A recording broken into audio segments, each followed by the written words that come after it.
Price Lord. இன்றைய தியானம் மத்தேயு 7வது அதிகாரம் 21 முதல் 29 வரை. பரலோகத்தில் இருக்கிற என் பிதாவின் சித்தத்தின்படி செய்கிறவனே பரலோக ராஜ்யத்தில் பிரவேசிப்பனே அல்லாமல், என்னை நோக்கி கர்த்தாவே கர்த்தாவே என்று சொல்லுகிறவன் அதில் பிரவேசிப்பதில்லை. அந்நாளில் அநேகர் என்னை நோக்கி, கர்த்தாவே கர்த்தாவே, உமது நாமத்தினாலே தீர்க்க தரிசனம் உரைத்தோம் அல்லவா? உமது நாமத்தினாலே பிசாசுகளை துரத்தினோம் அல்லவா? உமது நாமத்தினாலே அநேக அற்புதங்களை செய்தோம் அல்லவா என்பார்கள்.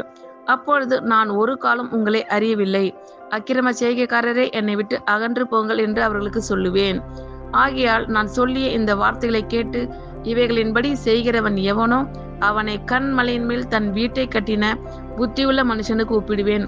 பெருமழை சொரிந்து பெருவெள்ளம் வந்து காற்று அடித்து அந்த வீட்டின் மேல் மோதியும் அது விழவில்லை, ஏனென்றால் அது கன்மலையின் மேல் அஸ்திபாரம் போடப்பட்டிருந்தது.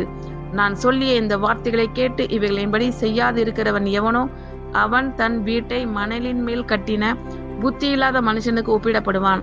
பெருமழை சொரிந்து பெருவெள்ளம் வந்து காற்று அடித்து அந்த வீட்டின் மேல் மோதின போது அது விழுந்து முழுவதும் அழிந்தது என்றார். இயேசு இந்த வார்த்தைகளை சொல்லி முடித்த போது அவர் வேதபாரகரை போல போதியாமல் அதிகாரமுடையவராய் அவர்களுக்கு போதித்தபடியால் ஜனங்கள் அவருடைய போதகத்தை குறித்து ஆச்சரியப்பட்டார்கள். ஆமேன். கர்த்தர் உங்கள் அனைவரையும் ஆசீர்வதிப்பாராக. God bless you all.